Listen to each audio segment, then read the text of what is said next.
Halo pemirsa GPR TV dari Sabang sampai Merauke, dari Miangas hingga Pulau Rote. Bertemu lagi bersama saya Mona Zarinisak dalam program Juru Bicara.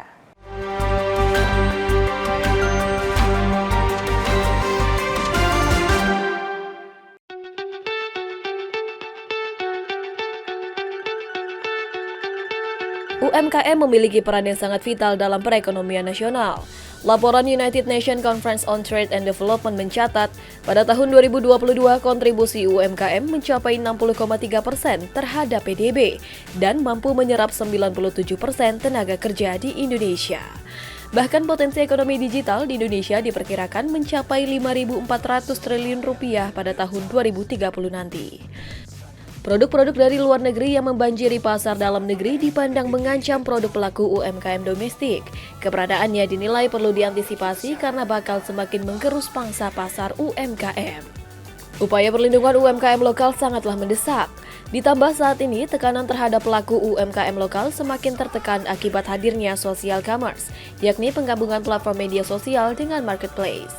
Jumlah pengguna platform social commerce seperti TikTok di dunia saat ini telah mencapai 1,4 miliar. Indonesia menjadi yang terbesar kedua di dunia dengan jumlah pengguna mencapai 113 juta users.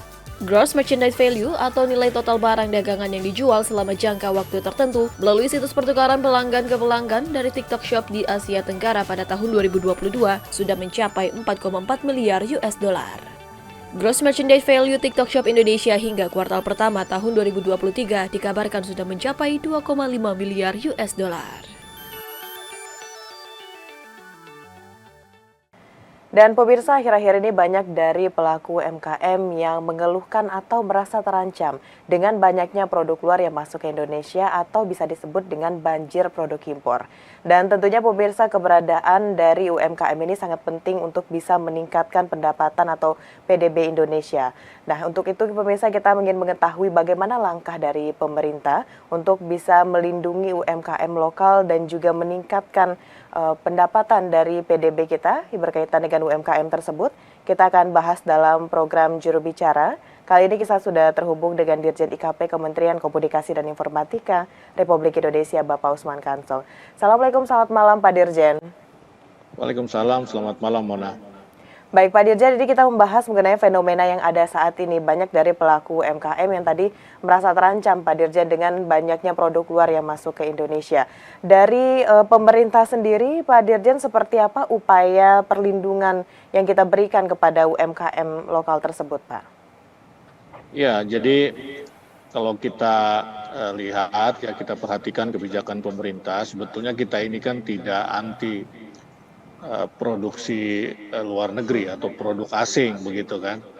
Bahkan produk asing di satu titik dia justru akan membangkitkan kompetisi ya, dan artinya gini. Artinya produk kita pun berkompetisi ya untuk menjadi lebih baik jika dibandingkan produk lokal.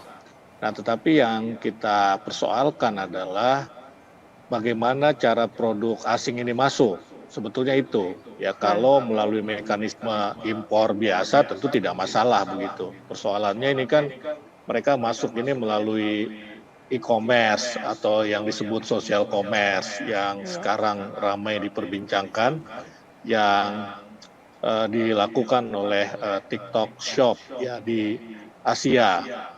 Nah, ada beberapa hal yang kita lakukan, yang pemerintah lakukan untuk melindungi UMKM. Sejauh terkait dengan social commerce yang ada di TikTok, ini tentu menjadi kewenangan ataupun kewajiban dari Kementerian Perdagangan. Ya, Kementerian Perdagangan karena urusan ekspor, impor, itu adalah urusan Kementerian Perdagangan. Karena itu Kementerian Perdagangan akan merevisi Peraturan Menteri Perdagangan nomor 50 tahun 2020. Nah, ini sedang dilakukan revisinya. Dalam revisi itu pemerintah akan mengatur perdagangan dalam social commerce tadi seperti yang disebutkan, misalnya TikTok Shop itu.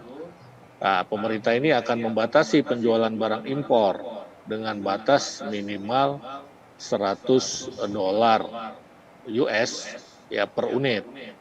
Nah, kemudian Permendak ini akan meregulasi dengan membedakan atau memisahkan antara yang kita sebut media sosial. TikTok itu kan media sosial dengan platform penjualan, ya, dengan platform penjualan, dan melarang marketplace, ya, marketplace misalnya termasuk TikTok Shop itu tadi, menjual barang hasil produksi sendiri atau dari perusahaan afiliasi. Nah, dengan demikian akan terjadi kompetisi yang sehat antara marketplace di Indonesia, gitu. Nah, kemudian dalam revisi tersebut juga termasuk kewajiban agar semua produk yang berasal dari negara lain atau produk asing yang diimpor begitu, itu harus mencantumkan negara asal, pemenuhan standar, label atau sertifikat halal, dan juga ada keterangan dalam bahasa Indonesia. Ya. Nah, kemudian produk asing yang masuk itu ya tidak boleh langsung lewat marketplace, ya, tetapi melalui mekanisme impor biasa begitu.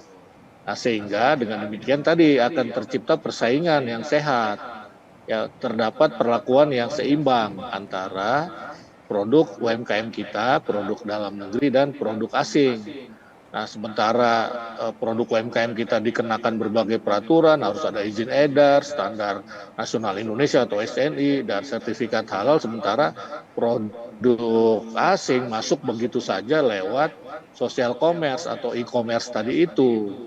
Nah, kemudian yang lain lagi, Kementerian Koperasi dan UKM ini memastikan bahwa pedagang lokal tetap bisa berjualan barang impor di marketplace, asalkan barang tersebut sudah lebih dulu masuk ke Indonesia. Jadi barangnya sudah ada di Indonesia begitu, bukan dibeli di marketplace lalu kemudian dikirim dari luar negeri begitu. Nah, ini yang sedang kita atur untuk melindungi UMKM kita. Baik, Pak Dirjen tadi sudah menyebutkan bahwa salah satunya itu adalah revisi terhadap Permendak nomor 50 tahun 2020. Lalu Pak Dirjen, kita tentunya juga ingin mengetahui bagaimana dari segi pengawasan dan perlindungan UMKM lokal di platform e-commerce dan juga social commerce. Tapi kita akan jeda dulu Pak Dirjen. Pemirsa jangan kemana-mana, setelah pariwara kami akan kembali dalam program Juru Bicara.